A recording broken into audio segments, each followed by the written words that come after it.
Well, I mean, the short Cliff Notes thing is literally that I started out in journalism. I was a broadcast journalist trained in college and worked in local news as an anchor and a reporter and ended up at CNN in Los Angeles, where that was my best. I think I was the youngest correspondent in the world at that time. Um, Not true today, of course. And then a funny thing happened. I thought, well, I'm going to end up moving around the world trying to be an anchor man in various markets. And my wife said, have you ever written a screenplay, read a screenplay? And I hadn't. And I said, if people are going to keep paying me to do this, I'm going to keep doing it. And so here I am almost 25 years later, still doing it. So, yeah. And so I have semi specialized in science fiction and UFO projects, but not completely. And I'll just leave you with this thought. The one thing that I'm very excited about right now is I have a movie scheduled to shoot um, early next year in Italy. It's called The Last Battle, and it's about the last battle of World War II in Europe. And very excited. And it has nothing to do with UFOs. Andy, don't you wish that you actually were paid to promote all the things people suspect you're paid to promoting? It's Yeah. maddening. I mean, the only time I ever get any money from anything is I I put ads in a podcast. I don't paywall anything. It's too complicated for me. I just show up and see what happens. So I wish Ross the best. And honestly, I, it was a gift to work with Ross Coulthard. Okay, he's super talented. He's super informed. He's hardworking. He's a terrific journalist. His opinion is valid. I respect his opinion, and I valued it. And it was just very hard to keep getting it done. I'm thrilled that Richard could step in, and it's a different show. Shows are defined by the people who are on them. Um, you can have all the content distinctions you want in mind for, like, well, what is this show going to be? What is it really about? But then you put real world people into it, you get a different show, you know?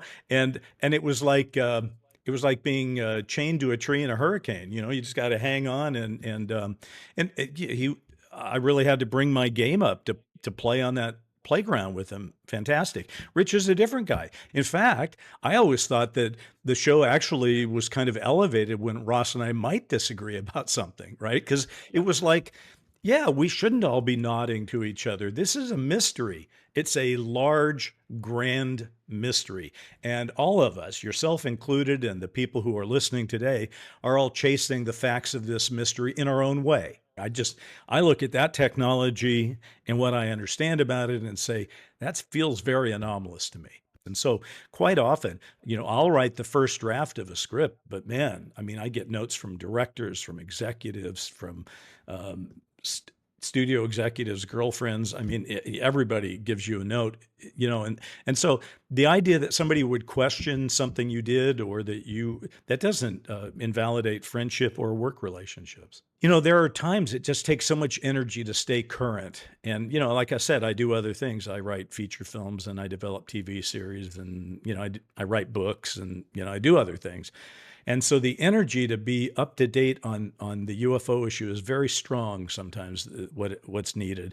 And there are times when I feel burned out and I just go, I don't know if I can do this. It's big, it's going to be controversial, and I should be able to talk about it within the month.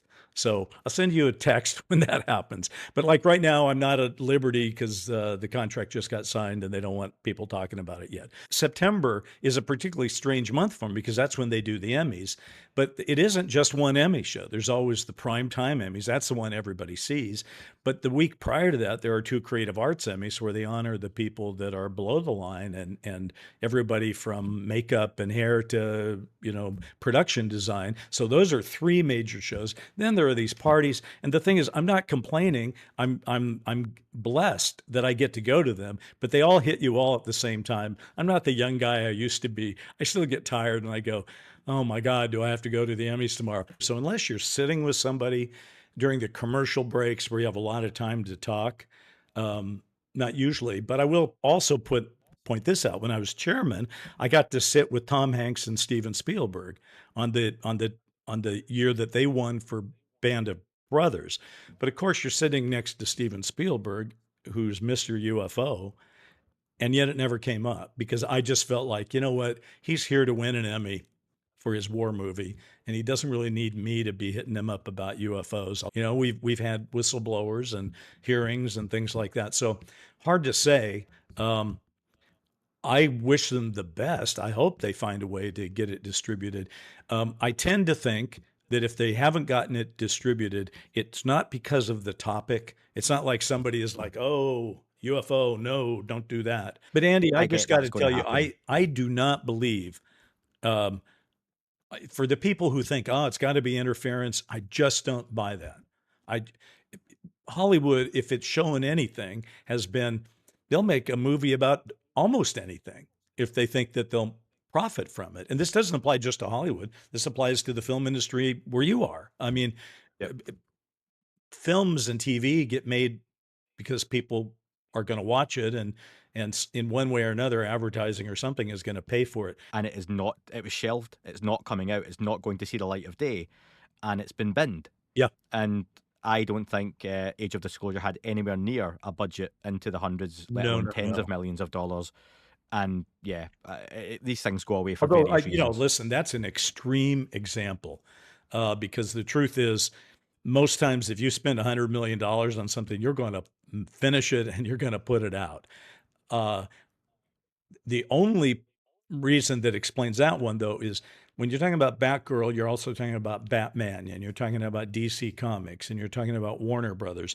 And there's a lot of brand protection packaged into that. I'd love to know your take on the testimony that was provided, and also your view of the video that was shown. There was two videos, but the video, the Hellfire missile video, Right. which has become rather controversial. What's your take on where things are a few weeks on? Boy, I think that is a tough question because, I mean, I've seen the video. You've seen it. A lot of people have seen it. Contrast that with how the American nation dealt with Watergate in the 70s, right? Uh, that was a Senate investigation, and it was on every day. I mean, people were watching it like a TV series, and everybody came in and testified, and you could draw your own conclusions. I would say start hearings on UFOs and keep them going, right? Let all the people that have spoken for 45 minutes speak for 4 hours, right? It's not perfect. We haven't gotten there 100% yet. But you know, let's say that a piece of smoking gun video, real smoking gun, not like, okay, this is gun camera footage and we think this is being hit by a Hellfire missile. And I'll get people in theaters. That'll get them to their TV sets. That'll change everything.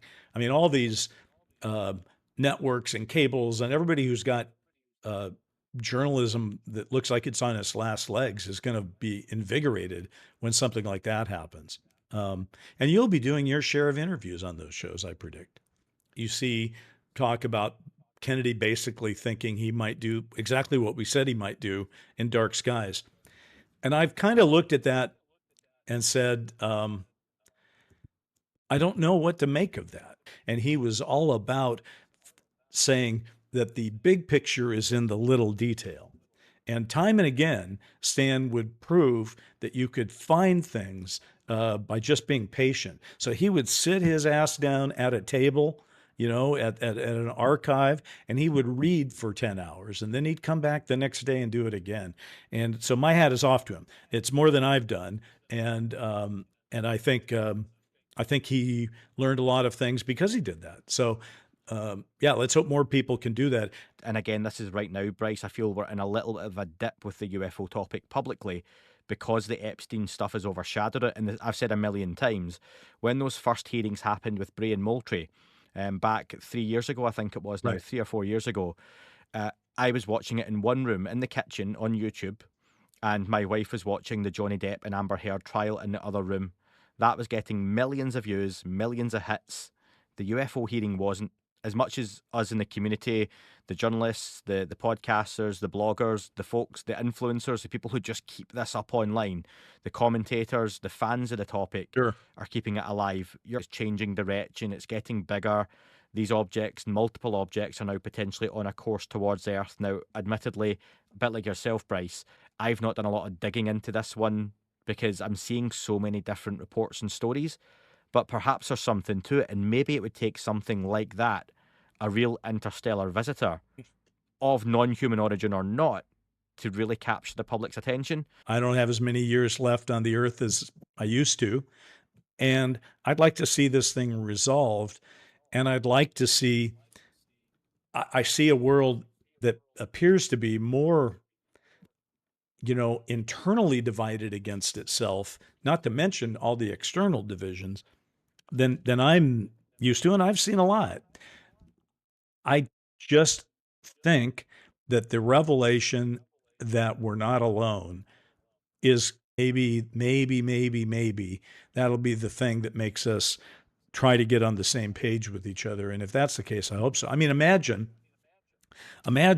Avi's right and some telescope next week gives us an image and it's pretty darn clear it's not a meteor or a comet. Well, that would be pretty shocking. And that would bring in a discussion.